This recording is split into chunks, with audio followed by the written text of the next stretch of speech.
There are two reasons why Muslims don't have to change their beliefs to fit Darwinian evolution. Number one, science does not lead to certainty. And number two, Darwin's theory of evolution is not indisputable. So Darwinian evolution can be accepted by Muslims as a valid theory, but not something absolutely true.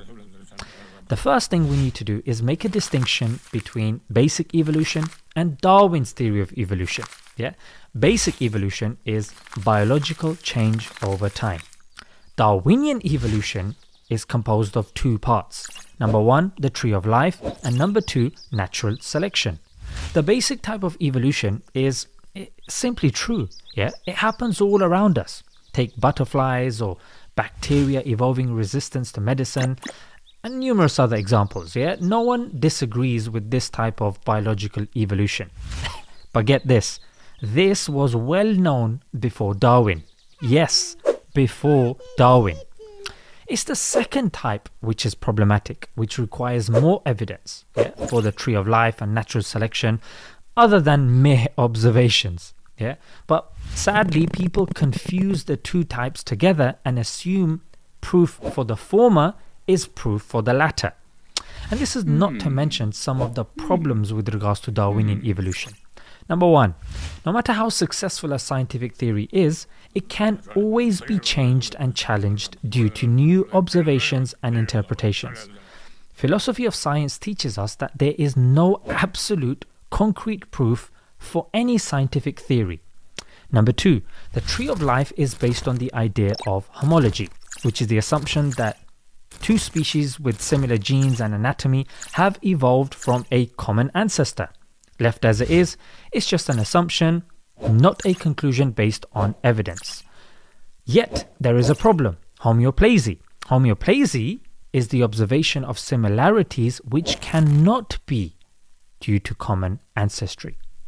Number three, gradualism. Darwin assumed evolution takes place in small, slight steps. This assumption is an essential part of Darwin's theory. In fact, he actually said that this is like a falsification condition to his entire framework. But the fossil record shows the exact opposite.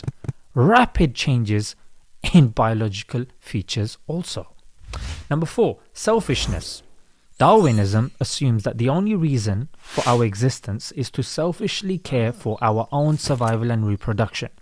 But it doesn't explain why many people give charity anonymously, why governments collect taxes for hospitals to help survival of the unfittest, why people care about animals, ancient buildings, and are willing to die for their values and ideals. Number five, some notable biologists and philosophers have pointed out that there is propaganda about Darwinism, and they see it being pushed as an undeniable reality when it is far from it. In fact, some have even labelled Darwinism as a religion due to the activities of Darwinists. In addition to this, Darwinism isn't even the only theory of evolution. In fact, let me just give you three alternatives. Number one, evolution by natural genetic engineering.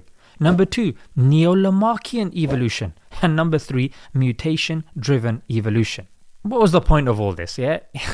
I'm not trying to tell you that this theory is invalid. It's still the main scientific theory to explain biological change, and also the majority of biologists also subscribe to it.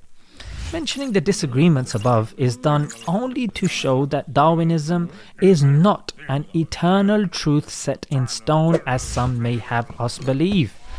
So how can this be reason enough to make Muslims change their beliefs about the Creator and the Quran's view of the creation of mankind?